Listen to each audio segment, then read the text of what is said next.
대파에서 대파의 뿌리는 특히 채소와 육수를 만들 때 많이 사용하는데요. 대파의 뿌리에는 알리신이라는 성분이 풍부하게 함유되어 있습니다. 이 알리신은 우리 몸을 따뜻하게 열을 올려주는 역할을 하고 혈액순환을 원활하게 해주어서 신경을 안정화시켜주기도 하는데요. 이렇게 신경을 안정시켜주는 효능으로 불면증도 완화해 주어서 잘 때 머리맡에 두고 주무시는 분들도 계십니다. 그리고 알리신은 몸에 열을 내주는 효능으로 기침 감기나 가래를 완화시켜주는 데에도 도움을 주며 항균, 항암 효과도 있어서 각종 바이러스와 암세포를 억제해 주어 암을 예방하는 데도 탁월한 효능을 발휘합니다. 알리신은 지방을 분해해서 배출해 주어 다이어트에도 도움을 준다고 알려져 있죠. 그리고 대파의 뿌리 부분에는 폴리페놀 성분도 많이 함유되어 있어서 심혈관 질환 예방에 탁월한 효능이 있습니다. 식이섬유도 풍부하여 장운동을 활성화하고 배변 활동을 도와 변비를 예방하고 숙변을 제거하는 효능도 있고요. 이런 대파 뿌리를 채소나 육수 만드실 때 말고는 사실 특별히 많이 쓰진 않는데요. 대파 뿌리의 특급 레시피를 하나 알려드릴게요.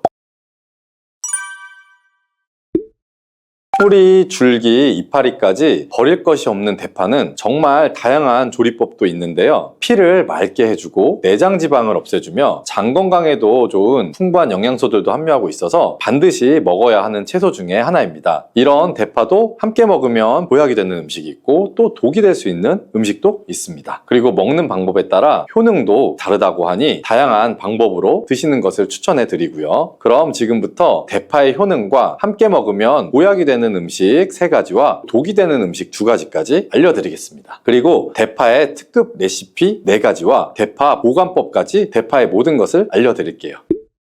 우리나라에서는 통일신라 시대부터 재배를 했다고 알려져 있습니다. 그만큼 오랫동안 재배하고 식탁에 올라온 채소인데요. 대파 이 특유의 향이 다른 식재료의 잡냄새를 제거하는데 아주 탁월한 효과가 있어서 생선이나 고기류의 냄새를 제거하는 향신료로도 많이 사용되고 있죠. 뿐만 아니라 물에 넣고 끓이게 되면 감칠맛이 좋아져서 다양한 육수와 채소를 만드는 데에도 빠지지 않고 들어가는 재료이기도 합니다. 이런 대파의 첫 번째 효능이 바로 내장지방 싹 빼준다는 것인데요. 대파에는 특유한 향과 알싸한 매운맛을 나게 하는 성분이 있습니다. 이 성분이 바로 황화알릴이라는 성분입니다. 이 황화알릴은 대파에 열을 가해서 굽게 되면 프로필 메르캅탄이라는 성분과 아조엔이라는 성분으로 변하게 되는데요. 대파를 구울 때 매운맛을 내는 성분은 휘발이 돼서 없어지게 되고요. 단맛이 나는 성분이 생성되는데 그 성분이 바로 프로필 메르캅탄입니다. 이 프로필 메르캅탄의 단맛 강도가 설탕 단맛의 강도보다 무려 50배나 강해서 대파의 단맛이 좋게 느껴지는 거고요. 정말 놀랍지 않나요? 근데 단맛 하면 당뇨가 있는 분들은 혈당이 오를까봐 걱정을 하게 되시잖아요. 이 성분은 설탕과는 다르게 혈당을 오르게 하지 않기 때문에 당뇨가 있는 분들도 전혀 부담 없이 드실 수 있는 단맛입니다. 또 열을 가하면 아조엔이라는 성분이 만들어진다고 했잖아요. 바로 이 성분이 우리 몸을 회복시켜주는 효능이 있습니다. 그럼 어떻게 우리 몸을 회복시킬까요? 그것은 바로 혈관을 깨끗하게 해주기 때문입니다. 아조엔의 별명이 바로 혈관 청소부인데요. 혈관의 나쁜 콜레스테롤을 제거해주고 혈액이 뭉쳐서 생기는 혈전 생성을 방지해주게 됩니다.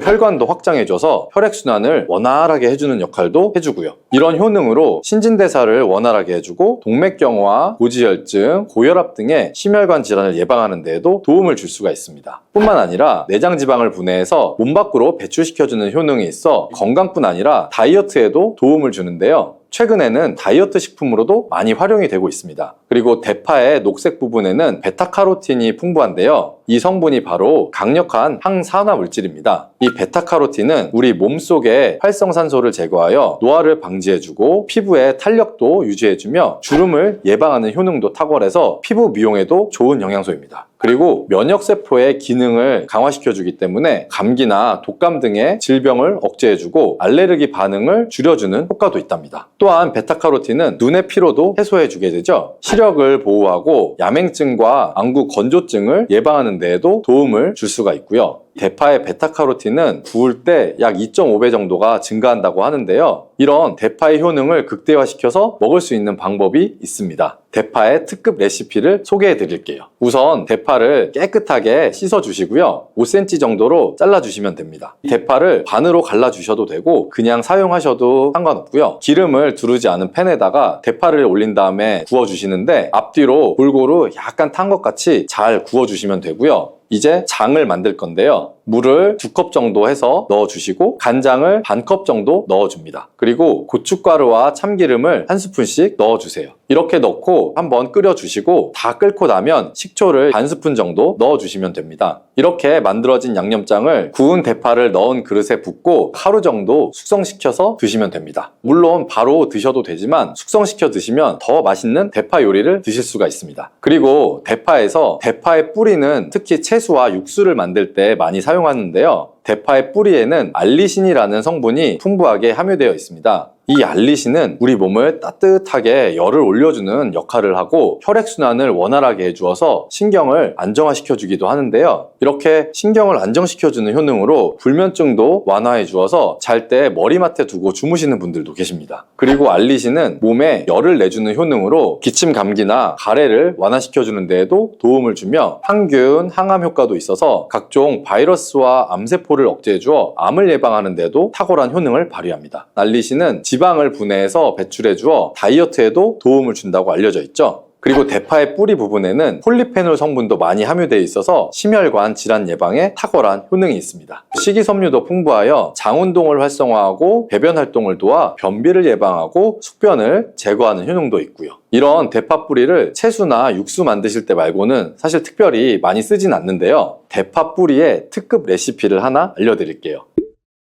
그것은 바로 대파 뿌리 생강차입니다. 대파 뿌리와 생강을 함께 끓여서 차로 드시게 되면 기관지나 폐와 같은 호흡기 염증을 제거해주고 무릎과 같은 관절의 염증도 제거해 주어서 관절 통증도 완화시켜 줄 수가 있습니다. 생강에는 진저롤, 효가올, 페놀 화합물 등 다량의 항염증 성분들이 함유가 돼 있어서 우리 몸의 염증을 제거하는 데 탁월한 효능을 갖고 있습니다. 생강은 약재로서도 오랫동안 사용되어 왔죠. 최근에도 계속해서 효능이 발견되고 있을 정도로 약성이 아주 좋은 식품 중에 하나인데요. 최근에 한 연구 결과에 따르면 생강에는 소염 진통제로 많이 사용되는 이부프로펜과 비슷한 항염증 효과가 있고 류마티스 관절염을 완화시키는 데에도 효과가 좋은 것으로 밝혀졌습니다. 그럼 지금부터 대파 뿌리 생강차를 만드는 방법을 알려드릴게요. 먼저 생강을 물에 넣고 끓여주시고요. 처음에는 강불로 해주시고 끓기 시작하면 중불로 줄여서 20분 정도 더 끓여줍니다. 그 후에 대파 뿌리를 넣고 3분 정도 더 끓여주시면 되고요. 이렇게 끓인 물에서 생강과 대파 뿌리는 건져주시고 따뜻할 때 드시거나 냉장고에 넣고 시원하게 드셔도 됩니다. 이렇게 대파 뿌리와 생강을 함께 끓여서 차로 드시면 효과를 극대화할 수가 있는데요. 다만 평소에 소화가 잘 안 되고 위가 약하신 분들은 이렇게 끓인 대파 뿌리 생강차에 물을 섞어서 연하게 드시는 것을 추천해 드립니다. 이렇게 해서 하루에 한두 번 정도 꾸준히 드시면 감기 걱정도 줄어들고 또 몸의 염증도 완화시켜서 관절염으로 인한 통증도 줄이실 수가 있습니다. 그리고 대파와 함께 드시면 보약이 되는 좋은 음식에는 무가 있습니다. 무를 말려서 무말랭이로 드시면 무의 좋은 성분들을 농축하여 드실 수 있다고 했는데요. 간단하게 다시 한번 알려드리자면 무를 드시면 기침과 가래를 멈추게 해주는 효능이 있고 소화를 잘 되게 해주며 혈관을 깨끗하게 해줘서 심혈관 질환에도 도움을 줄 수가 있습니다. 또한 칼슘 함량이 높아서 몸의 골다공증을 예방하고 뼈를 튼튼하게 만들어주죠. 그리고 해독작용도 뛰어나고 혈당 조절을 해주어서 당뇨를 예방하는 데에도 도움을 줄 수가 있습니다. 이렇게 좋은 무를 대파와 함께 드시면 그 효능이 극대화가 될 수 있는데요. 특히 혈액을 깨끗하게 해주어서 심혈관 질환을 예방하며 당뇨 또한 예방해줄 뿐만 아니라 당뇨 합병증을 완화시켜주는 데에도 탁월한 도움을 받을 수가 있습니다. 대파를 넣은 무말랭이 무침을 만들어서 드시면 오독오독한 무말랭이 식감도 좋고 입맛도 돌게 하는 반찬으로도 정말 좋으니 꼭 대파 무말랭이 무침도 만들어서 드셔보시길 바랍니다. 대파와 함께 드시면 보약이 되는 음식 세 번째는 바로 두부입니다. 대파와 두부가 만나면 우리 몸에 에너지를 공급해서 활력이 넘치도록 도와주게 되는데요. 그 이유는 바로 대파의 알리신 성분과 두부의 비타민 B1이 만나면 알리티아민으로 전환이 되는데요. 이 알리티아민이 비타민의 체내 흡수율을 높여주고 신진대사를 촉진해 주어서 우리 몸의 피로를 회복하고 에너지를 불어 넣어주기 때문인데요. 그럼 여기서 대파 두부 조림을 맛있게 만들어 드시는 특급 레시피를 알려드릴게요. 먼저 잘 씻은 대파를 어슷썰기로 썰어 주시고요. 두부는 정사각형 모양으로 깍둑 썰기를 해주시면 됩니다. 먼저 두부를 기름 두른 팬에다가 잘 구워 주시고요. 두부가 노릇노릇해지면 썰어 놓은 대파를 넣어줍니다. 간장을 2스푼 정도 넣어 주시고요. 고소한 참깨도 잘 뿌려서 익혀주시면 대파 두부조림 완성입니다. 정말 맛있겠죠? 이렇게 만든 대파 두부조림을 드시면 활력 넘치는 하루를 보내실 수 있을 겁니다. 대파와 함께 드시면 보약이 되는 음식 네 번째 알려드릴게요. 그것은 바로 대파 팽이버섯 부침입니다. 팽이버섯은 버섯 중에서도 버섯의 키토산의 성분이 가장 많이 함유하고 있을 뿐만 아니라 식이섬유가 정말 풍부하게 함유되어 있는데요. 버섯 키토산은 혈액 속에 지방을 분해하고 콜레스테롤을 제거해서 고혈압, 동맥경화, 심장병 같은 심혈관 질환을 예방할 뿐 아니라 체내 지방을 흡착해서 배출시켜 주어 내장 지방을 줄여주는 데에도 탁월한 효능이 있습니다. 또한 체내에 쌓여있는 이 중금속의 배출을 돕고 간 건강을 돕는 효능도 있다고 알려져 있고요. 그리고 풍부한 식이섬유가 있어서 배변 활동을 도와 숙변을 제거하는 데에도 큰 도움을 줍니다. 하지만 이 팽이버섯의 세포벽은 아주 단단하기 때문에 그냥 드시게 되면 좋은 성분을 흡수하기가 힘든 점이 있는데요. 열을 가하게 되면 이 세포벽이 깨지면서 영양 성분의 흡수율을 높일 수가 있습니다. 이런 팽이버섯과 대파를 함께 드시게 되면 내장 지방을 제거하고 혈관을 깨끗하게 해주는데 탁월한 음식이 되는 것이고요. 먼저 팽이버섯의 밑둥은 잘라버리시고요. 팽이버섯을 적당한 크기로 잘 썰어주세요. 그리고 흐르는 물에다가 잘 씻어주시면 되고요. 그리고 대파는 어슷썰기로 잘게 썰어주세요. 적당한 용기에다가 계란을 넣고 풀어주시고요. 팽이버섯과 대파를 넣어서 잘 섞어주시고 소금을 한 꼬집 넣어서 간을 해주시면 됩니다. 이제 잘 달궈진 팬에다가 기름을 두르고 부쳐주시면 됩니다. 정말 쉽죠?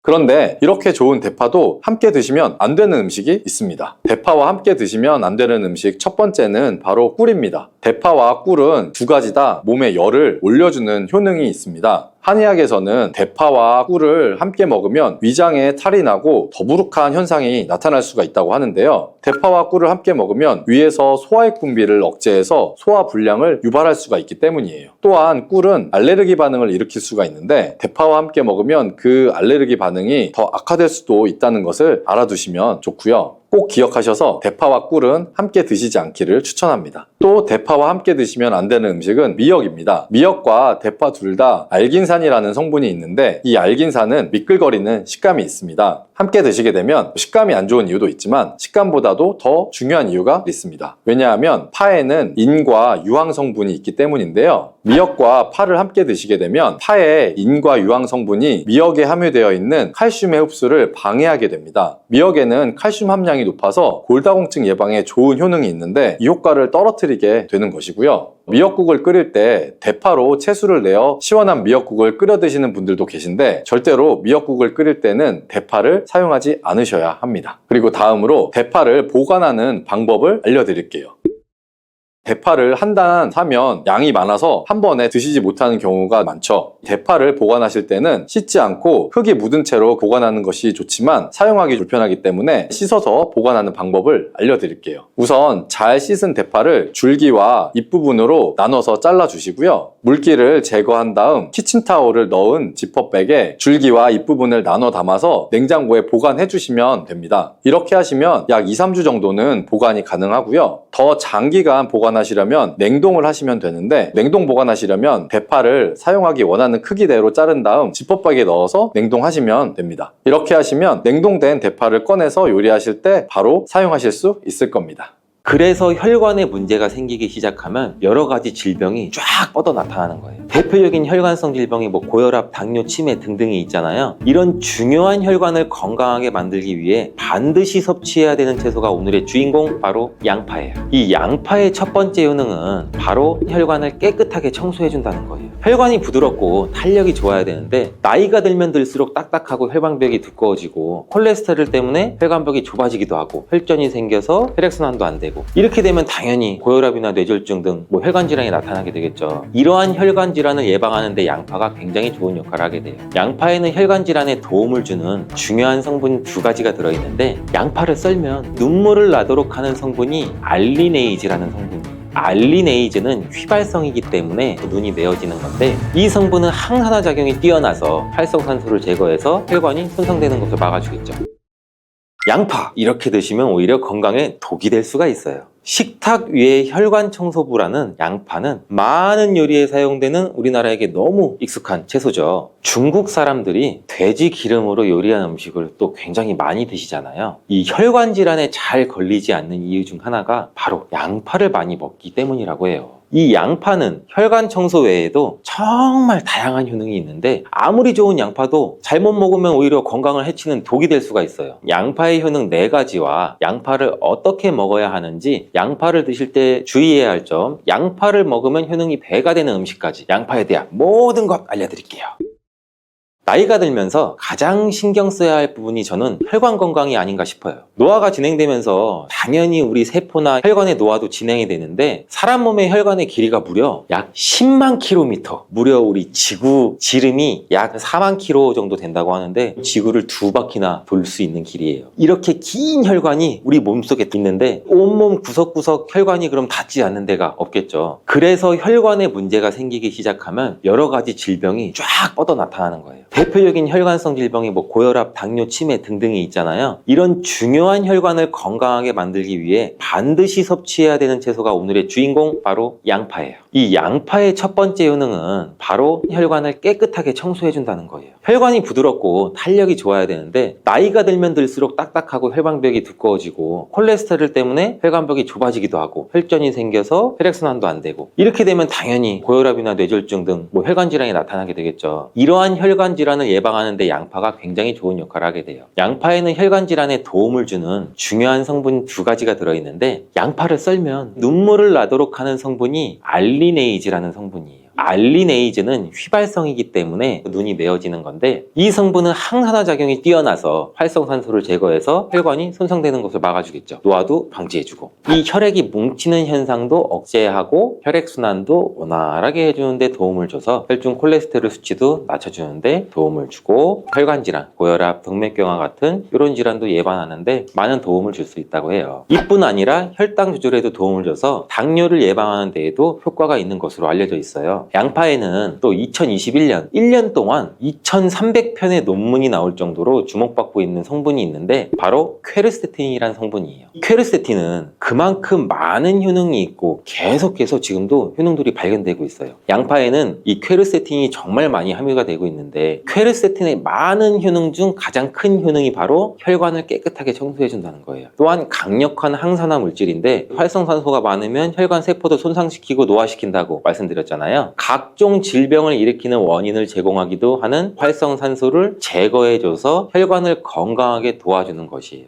염증도 같이 잡아주고 암도 예방하고 비염에도 도움을 주는 효능도 있다고 많이들 알려져 있죠. 그렇다면 이 퀘르세틴은 양파 전체에 골고루 함유되어 있을까요? 그렇지 않습니다. 양파는 보통 9겹 정도로 이루어져 있는데 퀘르세틴은 바깥쪽으로 갈수록 함량이 높아져요. 양파의 속살보다는 껍질의 퀘르세틴 함량이 약 30배에서 100배 정도 높게 함유가 되어 있대요. 그래서 이 퀘르세틴을 많이 섭취하려면 양파를 껍질을 드셔야 되는데 양파 껍질을 먹을 수 있는 방법으로는 차를 우려서 드시는 것을 많이들 권장을 하셔. 시중에 나와 있는 양파 껍질 차를 구매해서 따뜻한 물에 우려서 드신다면 퀘르세틴을 제대로 흡수하지 못해요. 이 양파 껍질에서 퀘르세틴을 용출해서 차로 드시려면 양파 껍질을 1리터 물에 약 20분 정도 센 불로 끓여주시다가 약불로 30분 정도 더 끓여서 드시면 퀘르세틴이 잘 우려난다고 해요. 이렇게 양파 껍질 끓인 물을 따뜻하게 차로 드셔도 되고 냉장고에 보관하셨다가 시원하게 드셔도 좋아요. 양파의 2번째 효능은 또 항바이러스 작용이에요.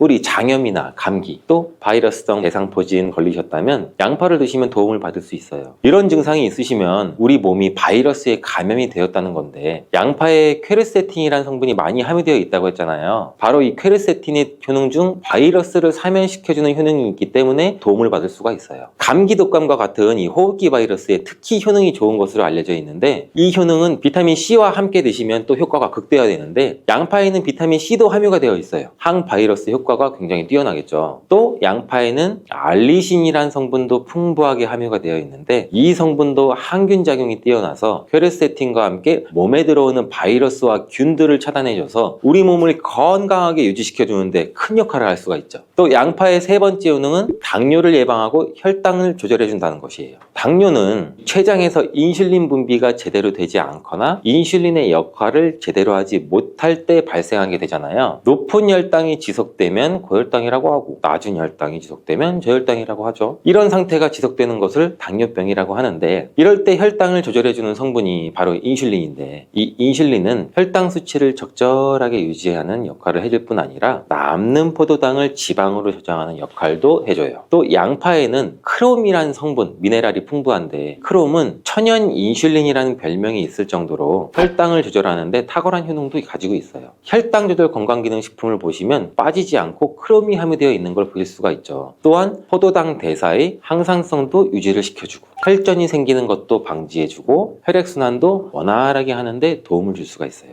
양파를 드실 때 양파를 잘게 자르게 되면 더 큰 효과를 또 볼 수가 있는데 양파를 잘게 자를수록 알리나아제라는 효소가 최대로 활성화된다고 해요. 이 알리나아제는 크롬을 활성화시키는 효능이 있어 당뇨가 있으신 분들한테는 또 더욱 큰 도움을 줄 수가 있는 것이 되겠죠. 당뇨가 있는 분들한테 양파를 꾸준히 섭취하도록 한 뒤 혈당 수치를 측정했을 때 한 달이 지났을 때 혈당 수치가 약 26% 정도로 감소됐고 또 6개월이 지났을 때는 39% 정도 감소한 혈당 수치를 측정할 수 있었대요. 양파가 정말 당뇨를 개선하는데 굉장히 도움을 줄 수가 있는 거죠. 보통의 항산화 물질은 열을 가하게 되면 효능이 소멸되게 되는데 항산화 물질이 있는 채소나 과일은 생으로 드시는 것을 많이 권장하기도 하죠. 크롬은 열에 강하기 때문에 양파에 열을 가해 요리를 할 때도 크롬의 효과를 그대로 누릴 수가 있다고 해요. 양파의 네 번째 효능은 또 항알레르기 효과예요. 아토피, 천식, 비염 같은 알레르기 질환이 있으신 분들한테 양파가 굉장히 또 큰 도움을 줄 수 있어요. 알레르기의 증상으로는 재채기, 콧물, 코막힘 등등이 있고 또 피부에 가려움증, 발진도 나타나잖아요. 이런 증상을 일으키는 원인이 우리 몸 안에서 히스타민의 분비가 일어나기 때문인데 양파를 드시면 양파 속에 퀘르세틴이라는 물질이 이 히스타민의 분비를 또 억제해서 알레르기 반응을 완화시켜 줄 수 있다고 해요.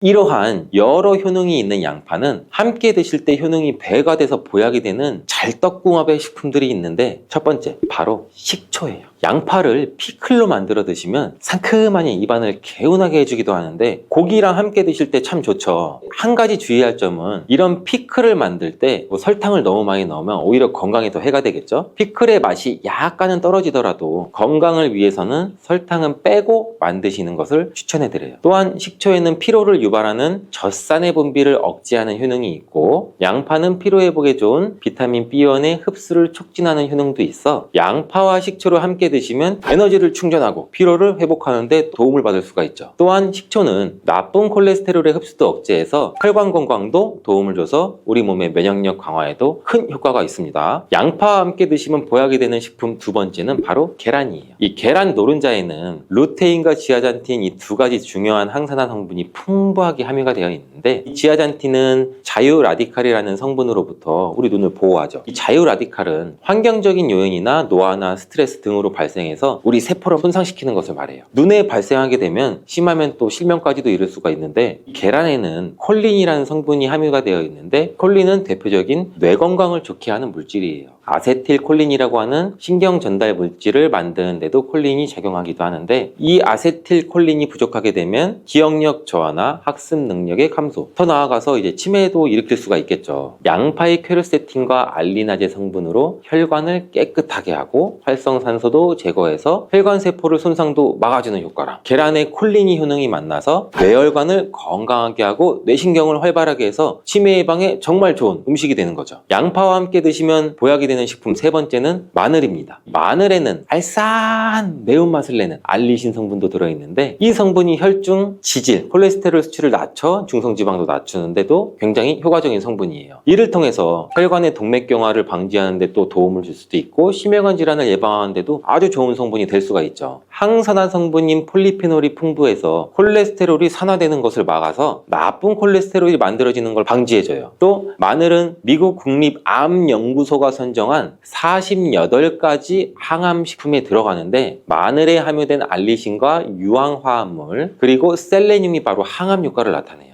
이 성분들이 암세포의 성장을 억제하는 데 굉장히 탁월한 효과가 있고 면역력도 강화해줘서 암을 예방하는 데 굉장히 큰 도움을 주는 거죠. 특히 소화기 계통의 암 종류에 대해서는 50%에서 70% 정도의 억제율을 보인다는 실험 결과도 있어요. 이런 효과들이 양파와 만나면 양파의 효능과 마늘의 효능이 극대화돼서 암 예방이나 혈관 건강에 아주 좋은 음식이 될 수가 있겠죠. 양파와 함께 드시면 보약이 되는 식품 네 번째는 브로콜리예요. 브로콜리에는 설포라판과 인돌 화합물이 풍부하게 함유가 되어 있는데 이 성분에는 암세포의 성장을 억제하고 암을 예방하는 데 굉장히 뛰어난 효능이 있는 항암 성분이에요. 또한 비타민C, 베타카로틴 등등 항산화 물질이 풍부하게 함유가 되어 있어서 우리 몸의 활성산소도 제거하고 노화를 방지하는 데에도 굉장히 효과적이고 비타민 A도 굉장히 풍부하게 함유가 돼서 눈의 피로도 해소하고 시력을 보호하는 데에도 굉장히 큰 도움을 줄 수가 있겠죠. 또한 풍부한 식이섬유가 있어서 장 운동도 촉진하고 배변 활동도 원활하게 해줘 장 건강에도 굉장히 큰 도움을 줄 수가 있어요. 철분도 풍부하게 함유하고 있어 빈혈을 예방하는 데도 굉장히 효과적이랍니다. 브로콜리에는 바이러스에 대한 저항력을 높여주는 인터페론의 분비를 촉진하는 성분도 함유가 되어 있는데 이러한 브로콜리의 좋은 효능은 양파와 함께 드시면 효과가 극대화돼서 우리 몸에 정말 좋은 식품이 될 수가 있어요.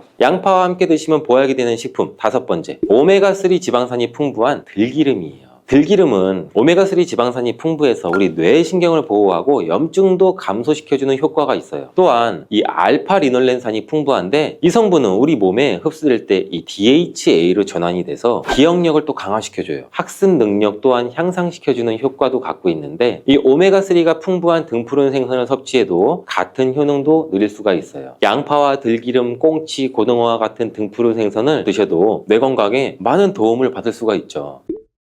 이렇게 몸에 좋은 양파도 드실 때 주의하셔야 되는 분들이 있는데 첫 번째는 동맥경화를 치료하는 와파린 나트륨이라는 성분의 항응고제를 드시는 분들이에요. 혈전 형성을 방지하는 약과 혈액을 묽게 하는 양파를 같이 드시면 오히려 출혈의 위험이 있으니 주의해서 드시길 바라고요. 두 번째는 소화불량이 있으면서 가스가 잘 차시는 분들은 또 양파를 많이 드시면 안 돼요. 이 양파가 장 건강에 도움이 된다고 해서 양파를 드셨는데 오히려 가스가 차고 속이 불편하신 분들도 있으신데 이런 분들은 양파를 드실 때 주의해서 조금만 드시길 바래요. 체질적으로 양파와 또 맞지 않는 분들이 있을 수가 있어요. 세 번째로는 간이 약한 분들이에요. 이런 분들은 양파 좋다고 양파를 많이 드시게 되면 오히려 간에 부담이 될 수 있고 간 건강도 해칠 수가 있어요. 네 번째는 양파를 드시면 혀에 배태가 끼고 기미가 올라오는 것이 발견되시면 양파를 드시지 않는 것이 좋아요. 다섯 번째, 정말 중요한 내용인데요. 건강에 좋다고 양파즙 많이 내려 드시는 분들 많죠. 근데 혈당 관리를 해야 되는 당뇨가 있으신 분들과 신장이 안 좋으신 분들은 절대 양파즙을 많이 드시면 안 돼요. 양파즙을 내게 되면 이 농축이 돼서 당도도 같이 올라가요. 그리고 또 즙 상태로 드시게 되면 흡수도 굉장히 빨라서 혈당이 또 급격하게 올라갈 수가 있고 양파즙에는 칼륨의 함량도 높은데 당뇨 환자뿐 아니라 신장이 안 좋은 분들이 양파를 마시면 칼륨이 신장에 무리를 줘서 건강이 더욱 악화될 수가 있어요. 칼륨이 잘 배출되지 않아서 몸에 쌓이면 심장에까지도 무리를 주게 되고 심하면 돌연사의 원인이 될 수도 있죠. 사과의 유기산과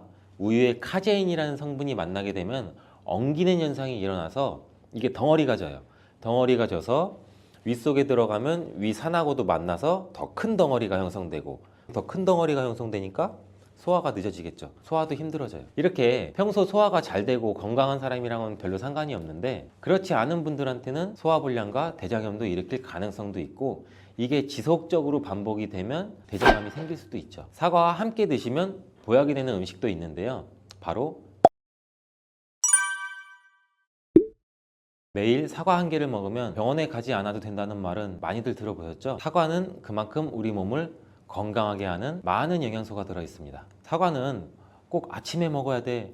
아침에 먹어야 된다고 하는 사람들도 많은데 그 말이 정말 사실일까요? 정답은 그렇지 않다입니다. 그 이유를 보면 사과에는 신맛, 상큼한 맛이 나죠. 바로 사과 안에는 유기산이 풍부하기 때문인데, 그래서 유기산 때문에 신맛이 나는 것이에요. 이 유기산은 우리 몸에 이로운 정도 있지만 평소에 속쓰림이 자주 있거나 위염, 식도염이 있는 분들이 아침에 공복에 사과를 먹게 되면 우리 몸의 위 점막에 심한 자극을 줄 수 있어요. 빈속에 안 그래도 속이 쓰리신 분도 많은데, 음식물이 있을 때 위 안에서 위산이 분비되고 위액이 분비돼야 중화가 되면서 우리 위도 코팅이 되고 건강한데, 음식이 없을 때 위산이 분비되면 오히려 위벽을 깎아먹게 되는 효과를 나타내거든요. 그래서 평소에 위가 약하거나 위염이 있으신 분들, 역류성 식도염이 있으신 분들, 이러신 분들 같은 경우에는 공복에 사과를 드시는 게 오히려 독이 될 수가 있습니다. 또한 마늘과 파 같은 음식은 열을 내는 음식이라고 하면, 우리 사과는 우리 몸을 차갑게 하는 과일이라서 몸이 찬 분들은 사과를 드실 때 또 주의를 하셔야 돼요. 위염 같은 증상이 있는 분들은 공복에 사과를 드시면 사과가 소화도 되지 않고 설사를 하게 될 가능성도 높고, 평소에 아랫배가 차거나 손발이 차서 수족냉증에 걸리신 분들도 많으시고 혈액순환도 안 되고, 또 생리기간 중에 있으신 여성분들도 사과를 드실 때는 주의하셔야 됩니다. 이런 분들이 사과를 드실 때는 아침에 공복보다는 아침 식사 후에 드시는 게 좋고, 사과를 보관할 때도 보통 냉장고에 보관했다가 차게 해서 꺼내 드시잖아요. 냉장고에서 꺼낸 사과를 바로 드시면 시원하고 아삭해서 맛있죠. 근데 미리 꺼내놓고 사과의 온도를 실온으로 맞춰서 드시는 것이 우리 위장 내부에도 좋습니다. 또한 사과를 팬에 구워 드셔도 되고 익혀 드셔도 됩니다.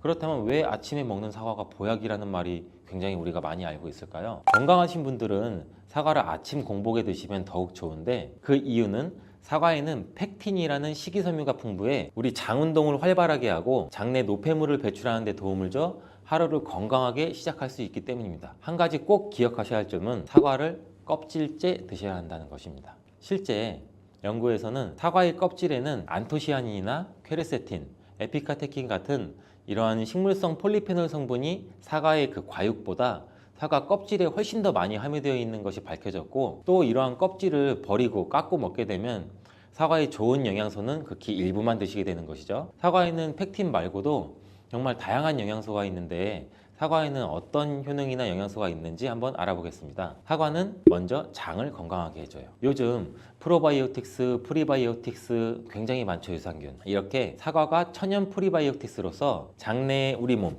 장 안에 좋은 균을 많이 생기도록 해주는 작용을 해줍니다. 이렇게 장내에 좋은 균이 많이 생기게 되면 장의 환경이 좋아지는 건데, 그렇게 되면 단맛, 자극적인 맛이 강한 가공식품에 대한 식욕도 줄어들고 건강한 식품을 먹고 싶은 욕구도 늘어나게 돼요. 또 장이 건강해지면 우리 면역력이 또 좋아지고, 이렇게 다 선순환으로 이어져 가는 건데, 장에는 물론 좋은 세균, 나쁜 세균들이 굉장히 많이 존재가 해요. 근데 좋은 세균만 많아도 안 되고 나쁜 세균만 많아도 안 돼요.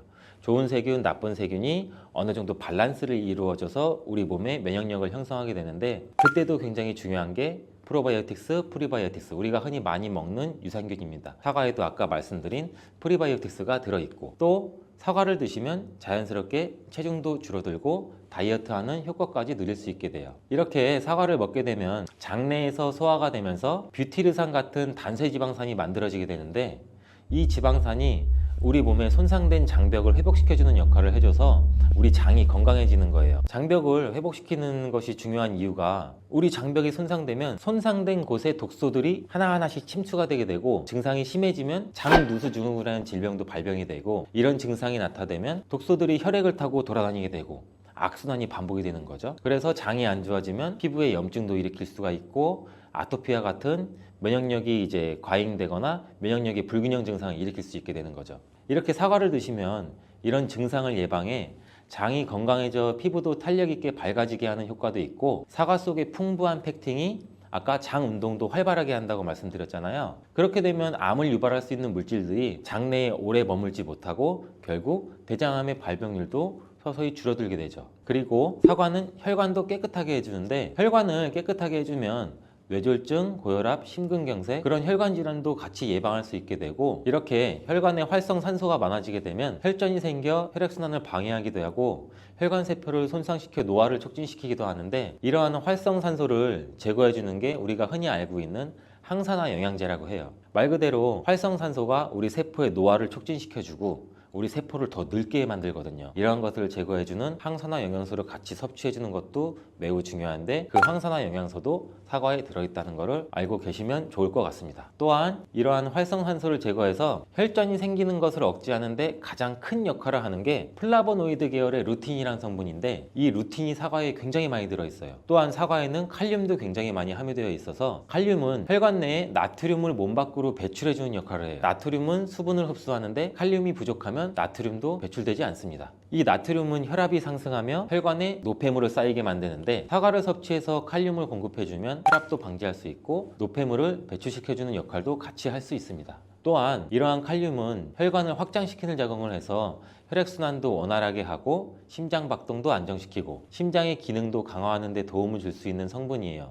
근데 여기서 한 가지 주의할 점을 알려드릴게요. 활성산소가 혈관을 손상시킨다고 했잖아요. 근데 사과를 잘못 드시면 오히려 활성산소가 굉장히 많이 생기게 돼요. 바로 갈변된 사과를 드시는 것입니다. 사과를 먹고 남게 되면 밀폐 용기에 담아 보관했다가 나중에 드시는 경우 굉장히 많잖아요.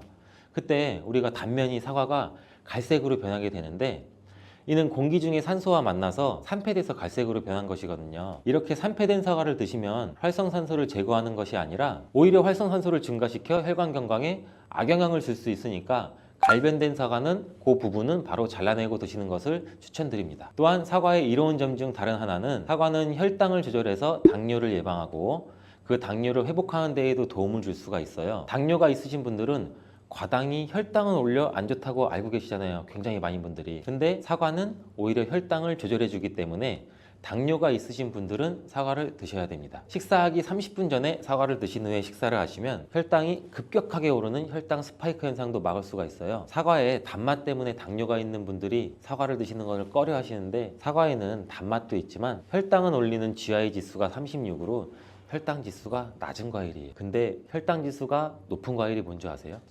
수박은 다른 거에 비해서 혈당 지수가 높기 때문에 당뇨가 있으신 분들은 조금 조심해서 드시면 좋을 것 같습니다. 실제로 대학 연구팀에서 실험한 것을 발표했는데 건강한 사람을 대상으로 쌀밥만 먹은 경우랑 30분 전에 사과를 먹고 쌀밥을 드신 경우를 비교를 했을 때 혈당이 쌀밥만 먹은 경우보다 50% 정도로 떨어지는 것도 확인이 된 실험도 있어요. 당뇨가 있는 분들도 이제 안심하시고 식사 후에 드시지 말고 반드시 식사 30분 전에 꼭 사과를 드시고 식사를 하시길 바랍니다. 한 가지 주의할 점은 사과를 갈아서 사과 주스로 드시게 되면 오히려 흡수가 빨라 혈당을 올릴 수가 있으니 사과를 껍질째 씹어서 천천히 드시는 게 좋을 것 같습니다. 또한 사과의 다른 효능 중 한 가지는 기관지도 깨끗하게 청소해주는 효능도 있어요. 사과에는 양파와 마찬가지로 퀘르세틴이라는 성분이 풍부하게 함유되어 있는데 이 성분은 호흡기 점막에 생기는 염증을 가라앉히고 예방하는 효과도 있어요. 흔히 우리 요새 시중에 많이 판매되는 퀘르세틴 영양제도 있는데 이 퀘르세틴 영양제가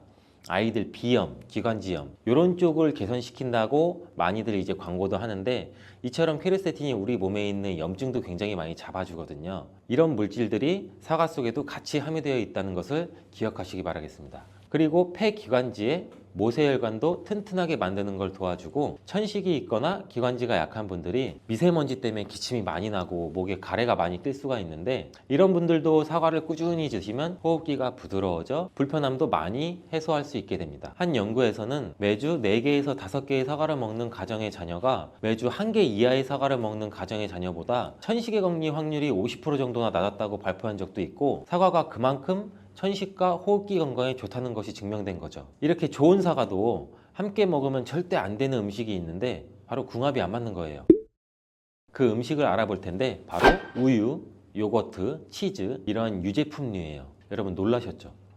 유제품이랑 사과를 아침에 굉장히 많은 분들이 같이 함께 드시고 계시는데 요새 샐러드 같은 것도 많이 드시면서 샐러드에 사과도 넣고 드레싱으로 요거트랑 치즈도 붓고 이러한 경우가 많은데 유제품과 사과를 함께 드시면 사과의 비타민C가 우유에 부족한 영양성분을 보충해줘서 좋은 것으로 대부분 많이 알고 계시는데 이런 내용이 전혀 틀린 것은 아니에요. 근데 소화기능이 약하신 어르신분들이나 위염, 식도염 같은 증상이 있으신 분들은 이렇게 드시면 안 돼요. 영상 초반에도 제가 잠깐 말씀드렸듯이 이런 증상이 있는 분들은 유제품과 사과를 함께 드시면 그 증상이 더욱 악화되는데 그 이유는 사과의 유기산과 우유의 카제인이라는 성분이 만나게 되면 엉기는 현상이 일어나서 이게 덩어리가 져요.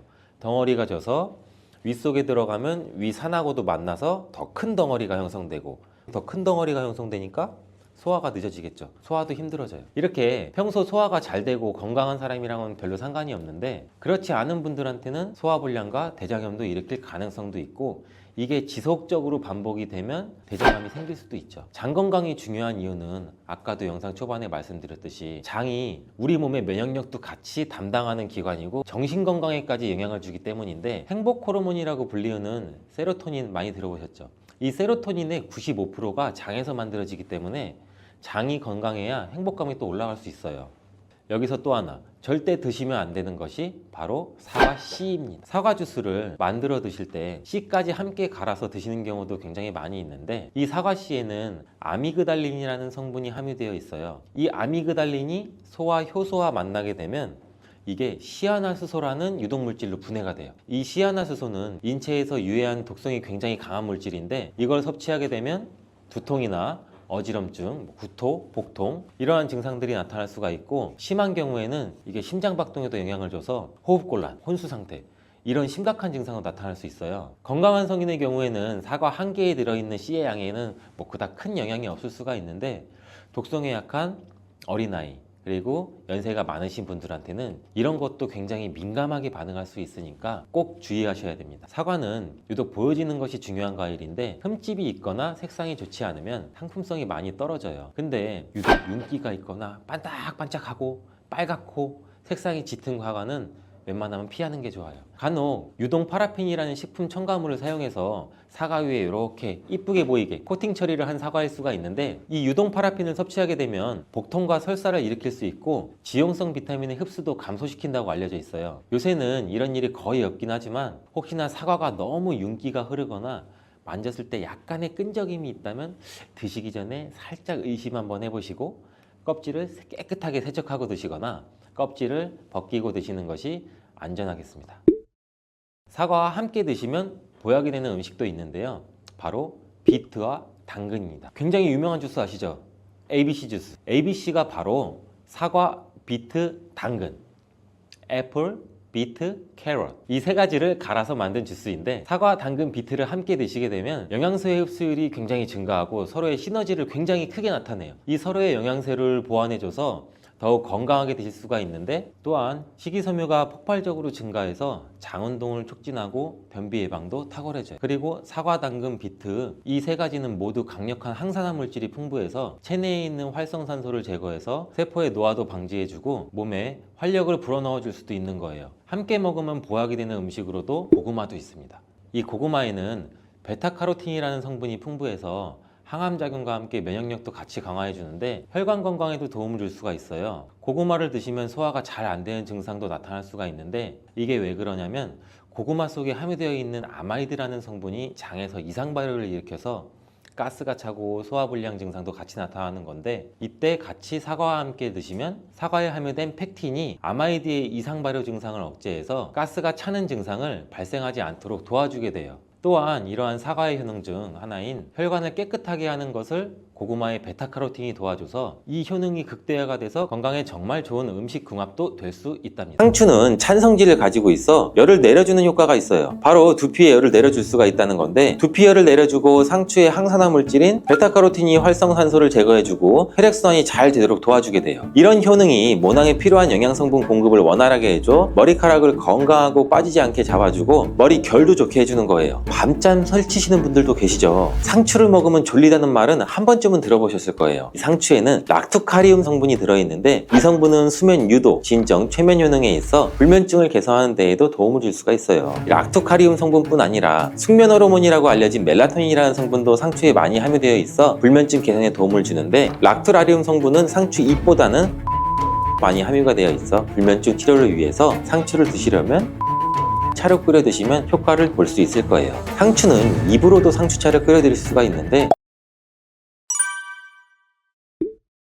지금부터 말씀드리는 내용 중 하나라도 해당이 되는 분이라면 집중해주세요. 상추에는 이 비타민 A씨뿐만 아니라 엽산, 칼슘, 식이섬유 등의 다양한 영양소가 있어서 건강에 아주 좋은 식물이죠. 부작용이 거의 없는 채소라고 알고 있지만 먹는 방법에 따라서 오히려 건강을 해칠 수도 있다는 사실 알고 계신가요? 어떻게 먹고 무엇과 먹느냐에 따라서 상추의 효능은 완전히 달라질 수가 있는데 지금부터 상추의 효능에는 어떤 것이 있고 먹을 때 주의할 점과 함께 드시면 보약이 되는 음식까지 상추에 대한 모든 걸 알려드릴게요. 먼저 상추는 당뇨가 있는 분들한테는 정말 좋은 채소예요. 당뇨 환자라면 채식을 위주로 드시게 되는데 당뇨에 좋다고 하는 말은 채소들의 단점이 소화가 잘 안 된다는 거죠. 반면에 상추는 소화가 잘 되고 영양소도 풍부하다는 장점이 있어요. 혈당 조절에도 아주 탁월한 효과가 있는데 과연 어떤 성분 때문일까요? 이 상추만의 특별한 성분인 바로 락투신이라는 성분 때문인데 이 락투신은 상추의 줄기를 꺾으면 보이는 하얀색의 액체 속에 있고 쓴맛을 내는 특징이 있어요. 최근 연구에 따르면 이 락투신은 장에서 포도당이 흡수되는 것을 억제해서 식후 혈당이 급격히 오르는 것을 막아주는 역할을 하는 것으로 밝혀졌죠. 이뿐만 아니라 이 락투신은 간에서 포도당의 생성을 줄이고 인슐린 감수성을 높여서 혈당을 낮추는 데 효과가 있다고 하는데 여기에다 비타민 K도 풍부해서 인슐린 분비를 촉진하는 효과까지 있어요. 그리고 식이섬유가 풍부한데 이는 인슐린 감수성을 높이는 데 굉장히 중요한 역할을 하죠. 2013년 한양대학교 연구팀의 발표에 의하면 이 상추의 식이섬유와 폴리페놀 성분이 인슐린 저항성을 개선하고 포도당의 흡수를 지연시킨다고 발표했어요. 상추는 또한 GI 지수가 23 정도, GL 지수가 100g당 0.5로 낮은데 이 수치가 의미하는 것은 상추를 섭취했을 때 혈당 상승이 최소화되고 포만감은 길게 유지된다는 거예요. 그렇다면 상추와 함께 먹으면 당뇨 관리에 더욱 효과적인 음식에는 어떤 게 있을까요?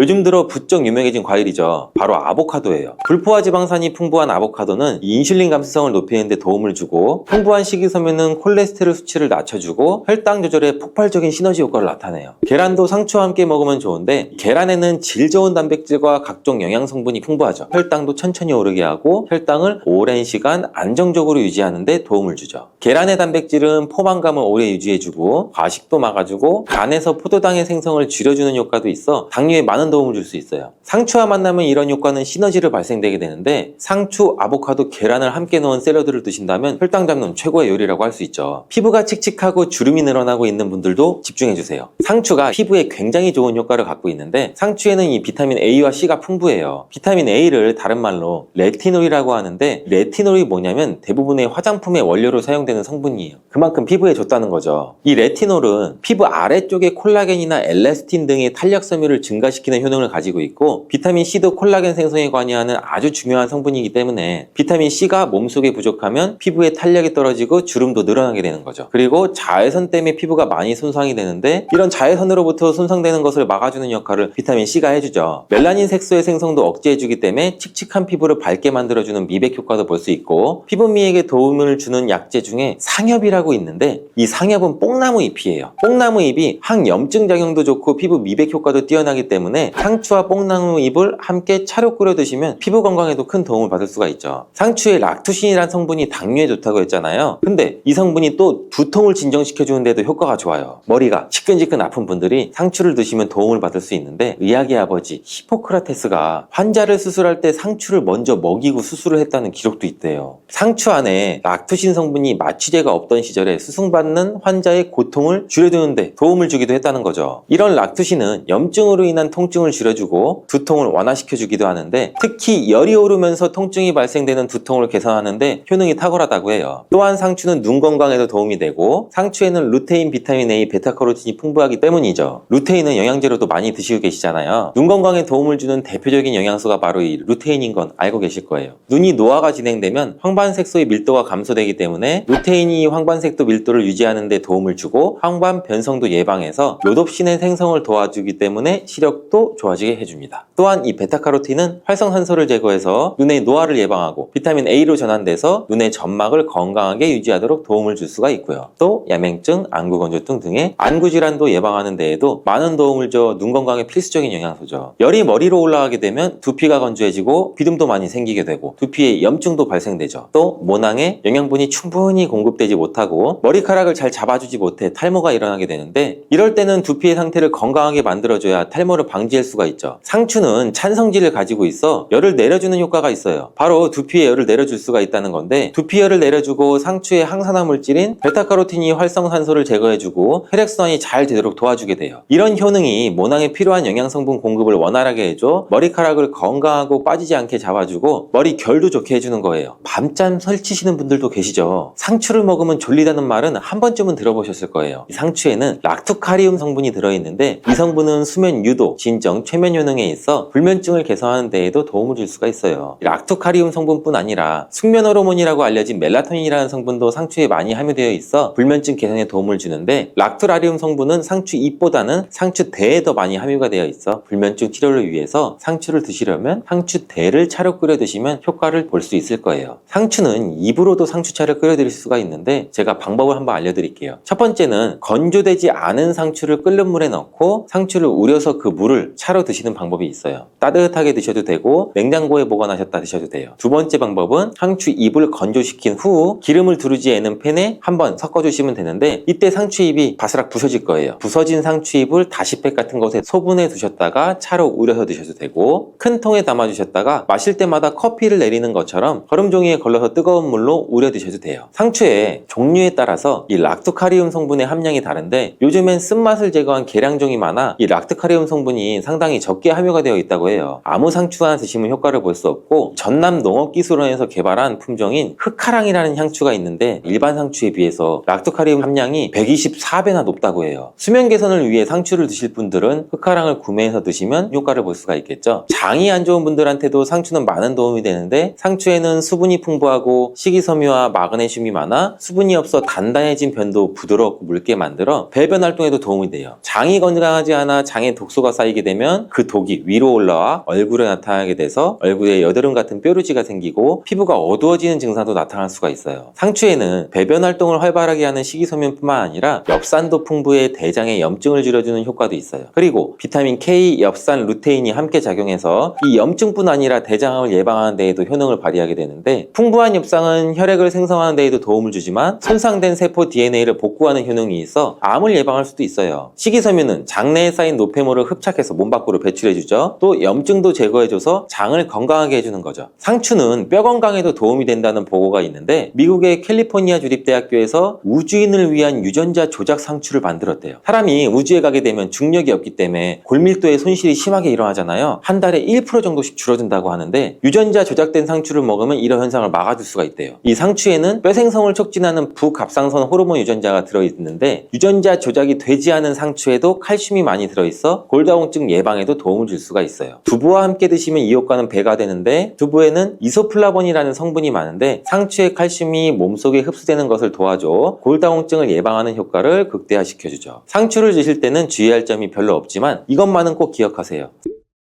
상추는 차가운 성질을 갖고 있다고 하는데, 몸이 찬 사람이나 위장이 약하신 분들이 상추를 너무 많이 드시면 오히려 소화불량이나 설사나 복통 증상 등을 일으킬 수가 있어요. 이런 분들은 상추를 조금만 먹거나 익혀 드시는 게 좋아요. 또 갑상선이 약하신 분들도 주의하셔야 되는데, 상추에는 갑상선 호르몬 생성을 방해하는 성분이 있어 갑상선 기능에 영향을 줄 수가 있죠. 그리고 상추를 보통 쌈을 싸 먹을 때 많이 드시잖아요. 그때 쌈장을 많이 드시게 되는데, 상추가 문제가 아니라 이 쌈장이 문제죠. 쌈장은 다량의 소금과 설탕이 들어가게 되는데, 특히 소금의 양이 문제가 되죠. 농촌진흥청의 자료에 따르면 보통 쌈장 100g당 평균 나트륨의 함량이 약 2310mg 들어있다고 해요. 국제보건기구에서는 하루 나트륨 권장 섭취량을 2000ml 이하로 먹으라는데, 쌈장 한 수저 드시면 1일 나트륨 섭취량의 약 45%나 먹게 되는 거죠. 우리나라 음식 특성상 소금이 들어간 음식이 많잖아요. 김치나 다른 반찬을 먹게 되면 나트륨 권장 섭취량을 금방 넘게 되죠. 이렇게 과도하게 나트륨을 먹게 되면 고혈압, 심혈관 질환 등의 위험을 높이게 되죠. 혈관에 많으면